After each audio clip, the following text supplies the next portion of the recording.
Voici une liste des 10 emplois qui disparaissent le plus rapidement en ce moment. Caissier, fonctionnaire, secrétaire, commis bancaire, à la comptabilité, à la finance, en assurance. It's actually the routine white-collar workers that's easiest to replace, because to replace the white-collar worker, you just need software. Avant l'ampoule électrique, le métier d'allumeur de réverbère existait. Combien d'agents de voyage, d'employés de magasins de disques ont perdu leur emploi depuis Internet? On est en plein cœur de la naissance d'une nouvelle révolution technologique, l'intelligence artificielle générative. Goldman Sachs estime qu'elle pourrait exposer l'équivalent de 300 millions d'emplois à l'automatisation. Communication, vente, transport, logiciel, énergie, santé, services publics, sciences, technologie, éducation, industrie. Environ 40% de l'emploi mondial pourrait être impacté par l'IA générative. Je ne parle pas des percées futures de la technologie.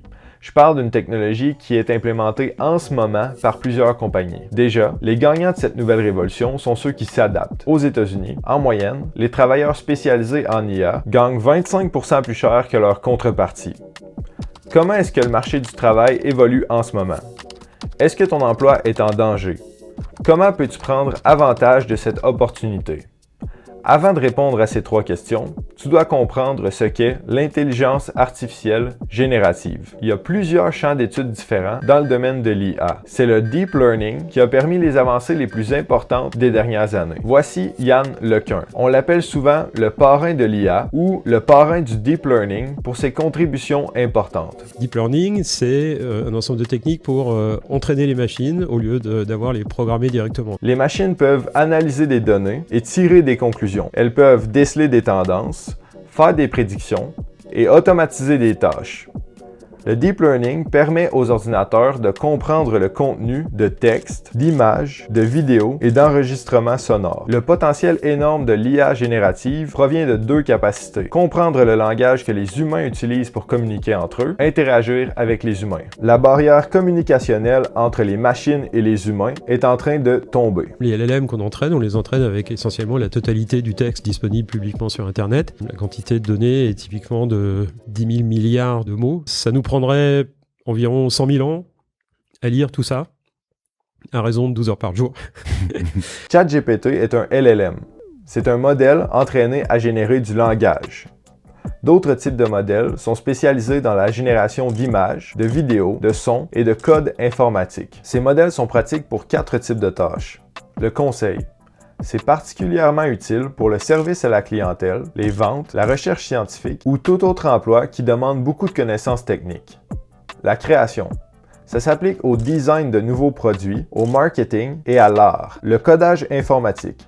Avec le développement de modèles comme Copilot, ce sera de plus en plus facile pour une personne avec aucune base en programmation de créer des logiciels. L'automatisation de toutes les tâches cognitives répétitives. Environ 75% de la valeur qui pourrait être créée par cette technologie se trouve dans 4 secteurs différents. Opérations clients, marketing et vente, ingénierie logicielle et recherche et développement. 2024 voit les entreprises chercher à intégrer cette technologie à leurs activités. Est-ce que beaucoup s'en servent en ce moment?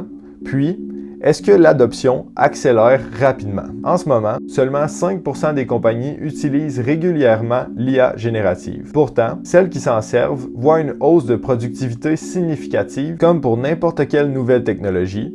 Les premiers adopteurs sont peu nombreux et doivent apprendre à connaître et manipuler les modèles pour les adapter à leurs besoins. Comme pour n'importe quelle nouvelle technologie, une fois le chemin tracé, l'adoption va accélérer. Voici les industries dans lesquelles l'IA est la plus utilisée à ce jour. En 2024, plusieurs industries atteignent le stade de premiers adopteurs. Les plus avancées basculent dans la phase d'adoption par la majorité. En date du 13 mai 2024, moins de 0,1% des licenciements dans l'économie étaient dus à l'IA générative. C'est normal que les pertes d'emploi soient toujours minces, parce que la technologie est à ses premiers balbutiements. Plusieurs spécialistes estiment que l'IA générative aura un impact significatif sur l'économie seulement à partir de 2027. Pour répondre à la question « Est-ce que mon emploi est en danger?», tu dois répondre à la question « Est-ce que mon emploi a un haut taux d'exposition à l'intelligence artificielle? » Je t'explique. La première étape est de décomposer ton emploi en plusieurs tâches. Le pire scénario serait que 100% des tâches puissent être automatisées à 100%. Deuxièmement, Il faut faire la distinction entre automatisation et augmentation. L'IA remplace l'humain. Elle peut accomplir une tâche sans sa supervision. L'IA aide l'humain. Les deux font équipe. Pour toutes les tâches possibles, l'IA peut soit l'automatiser, l'augmenter ou ne pas être utile. Plus tes tâches peuvent être automatisées ou augmentées, plus ton emploi est exposé. Plus ton emploi est exposé, plus tu devras te réinventer pour demeurer pertinente ou pertinent. Dans les industries les plus exposées, ceux qui n'ont pas déjà adopté l'IA accumulent du retard. En ce moment, dans les services financiers, la technologie de l'information et les services professionnels, on voit une croissance de productivité 5 fois plus importante que dans les secteurs moins exposés à l'IA. Les offres d'emploi qui demandent des habiletés avec l'IA croissent 3,5 fois plus vite que les autres offres et le salaire est meilleur. Imagine avoir accès à un modèle d'IA générative qui est spécialement entraîné avec toutes les données pertinentes pour mieux t'assister dans ton travail. Il comprend l'histoire et l'objectif de ta compagnie, le contexte dans lequel elle évolue, ses produits, ses services, ses marchés, ses consommateurs et toutes les nuances pertinentes. Un assistant de la sorte peut te conseiller, t'aider à créer et à programmer, et il peut même faire une partie de tes tâches à ta place. Si ton emploi a un haut taux d'exposition à l'IA générative, ne pas apprendre à t'en servir est un pari qui, oui, pourrait te coûter ta job. Parce que tu seras simplement incapable de compétitionner avec ceux qui la maîtriseront. La nature de cette technologie fait en sorte que les emplois les plus exposés sont ceux qui demandent de manipuler des informations. 27% des travailleurs qui ont un baccalauréat sont parmi les plus exposés à l'IA, contre 3% pour ceux qui n'ont pas de diplôme d'études secondaires. Voici une liste des emplois les plus et les moins exposés à l'IA. Je ne passerai pas la liste complète avec toi, tu peux appuyer sur pause pour les étudier. Même principe ici, mais avec des tâches plutôt que des emplois. Les tâches sont distribuées dans 3 catégories d'exposition à l'IA, haute, moyenne et basse. Souviens-toi que plus tes tâches sont exposées, plus ton métier a le potentiel d'évoluer rapidement. Malgré les excellents résultats des entreprises qui utilisent l'IA générative en ce moment, plusieurs compagnies sont toujours réticentes à s'en servir pour différentes raisons. Certaines sont inquiètes pour des raisons de confidentialité et de sécurité. D'autres craignent de commettre des infractions de propriété intellectuelle. Elles ont peur que l'IA copie du contenu d'un auteur humain. La raison la plus citée est que les modèles font parfois des erreurs. Plus fondamentalement, plusieurs compagnies ne reconnaissent simplement pas le potentiel de cette technologie parce qu'elles manquent de connaissances sur les manières de l'implémenter à leurs activités. En apprivoisant l'IA générative maintenant, tu as la chance d'acquérir des connaissances très lucratives. Une habileté centrale pour maîtriser cette technologie est le prompt engineering ou ingénierie de prompt. C'est la capacité à taper les bons mots pour guider les modèles à produire un résultat souhaité. Il y a des tonnes de vidéos sur YouTube pour t'aider à formuler des prompts optimaux pour profiter de tout le potentiel des différents modèles. Avec un peu de pratique, tu comprendras leurs capacités, leurs limites et les gains de productivité possibles dans le cadre de ton emploi. Des études montrent que les compagnies sous-investissent considérablement dans l'entraînement de leur personnel avec l'IA générative. Si tu as ces connaissances, ça représente une opportunité pour toi.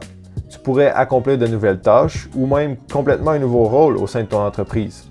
Tu pourrais former tes collègues, devenir ingénieur de prompt ou même contrôler la qualité et éditer le contenu produit par l'IA. Développer des nouvelles connaissances dans cette technologie te permettra d'innover, de trouver des nouvelles façons de créer de la valeur. L'IA générative pourrait ajouter à l'économie mondiale de 2600 à 4400 milliards de dollars à chaque année, une valeur comparable au PIB de pays tels que le Japon, l'Allemagne, l'Inde, le Royaume-Uni et la France. En ce moment, la technologie est très basique comparativement au potentiel que plusieurs anticipent, mais on n'est qu'au début de cette révolution.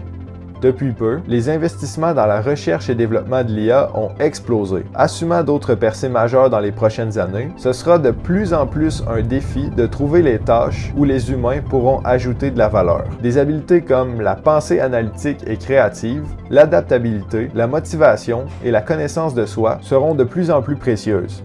L'humanité a été profondément transformée par la maîtrise du feu, la roue, l'agriculture, la machine à vapeur, l'électricité et Internet. Toutes ces révolutions avaient une chose en commun. Elles ont été permises par l'intelligence humaine. Auparavant, on n'avait jamais créé de technologie capable d'intelligence. Avec la croissance d'une intelligence artificielle de plus en plus performante, on peut s'imaginer un monde où l'intelligence artificielle pourra littéralement effectuer toutes les tâches bien mieux qu'un être humain. Rendu à ce point, que décideras-tu de faire de ton temps? Mes sources sont dans la description. Si l'intelligence artificielle et ses impacts sur la société t'intéressent, abonne-toi, je vais continuer de produire ce genre de contenu.